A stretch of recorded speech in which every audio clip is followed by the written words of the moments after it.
The Middle East is entering one of its most volatile moments in decades.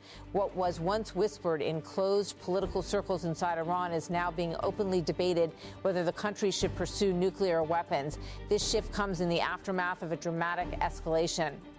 On February 28, 2026, coordinated strikes by the United States and Israel targeted Iranian military and leadership infrastructure, triggering a wider regional war. Those strikes killed Iran's supreme leader, Ali Khamenei, marking an unprecedented turning point in the country's political and strategic trajectory. Now, as war rages and leadership recalibrates, a once unthinkable question has resurfaced with urgency: should Iran build the bomb? For decades, Iran maintained an official stance against nuclear weapons. That position was rooted not only in international commitments, but also in religious doctrine. Khamenei had repeatedly declared such weapons forbidden, issuing a religious decree stating that their production and use were against Islamic principles. This stance reinforced Iran's participation in the global non-proliferation framework and shaped its identity as a state with advanced nuclear capability, but without weaponization. But that restraint is now under pressure. Recent reporting shows that hardline factions within Iran's political and military establishment are increasingly questioning this longstanding policy, especially in light of the ongoing war and leadership losses.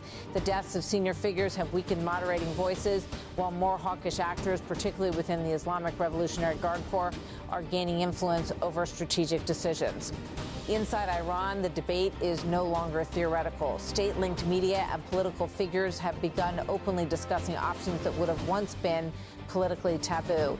Some are calling for a complete reassessment of Iran's commitments under the Nuclear Non-Proliferation Treaty. The argument is rooted in survival. If the state itself is under threat, then long-standing restraint may no longer be viable. The shift is visible in the rhetoric emerging from within the system. Discussions about suspending or withdrawing from the treaty, once used as bargaining tools, are now being raised more seriously. Despite this growing pressure, there's been no official change in doctrine. Iran's Foreign Minister Abbas Araqi recently reaffirmed that the country's stance against nuclear weapons has not formally shifted, even as uncertainty grows under new leadership. Still, the debate itself signals a major turning point. The backdrop to all of this is a rapidly escalating war that has spread across multiple fronts. Since late February, Iranian missile and drone strikes have targeted Israeli cities and regional military bases, while Israeli and U.S. forces have carried out extensive air campaigns against Iranian infrastructure. The conflict has already caused thousands of casualties across several countries and disrupted global energy flows, particularly through the Strait of Hormuz. Amid this chaos, nuclear-related sites, once considered off-limits, are increasingly being drawn into the line of fire. Iran has launched attacks near Israel's sensitive nuclear research areas, while Israeli strikes have targeted facilities linked to Iran's nuclear program.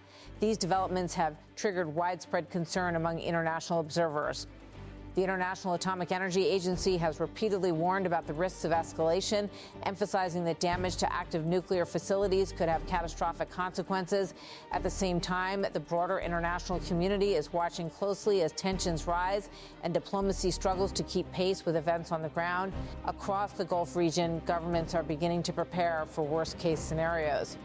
Authorities have issued advisories warning of the potential for radioactive contamination if a nuclear facility is hit.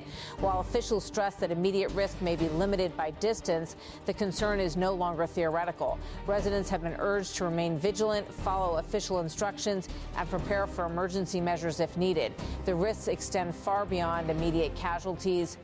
Experts warn that even a limited nuclear incident, whether a leak or the use of a tactical weapon, could trigger long-term environmental devastation. Radiation could spread through air, water, and soil, affecting ecosystems across borders.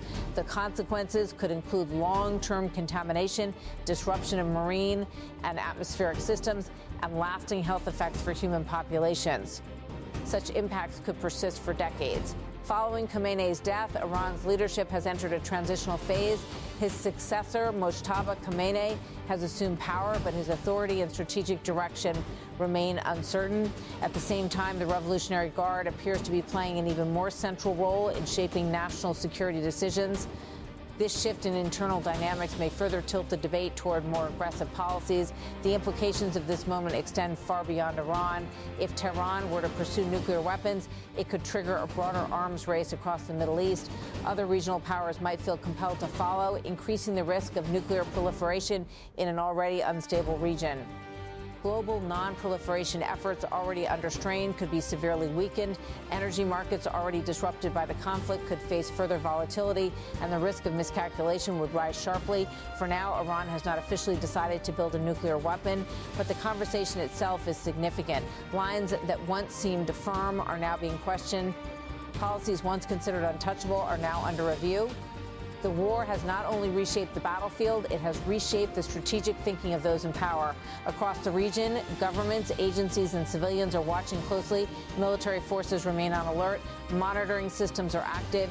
Diplomats continue to search for ways to de-escalate, but uncertainty dominates. Because in a conflict of this scale, the most dangerous shift is not always visible.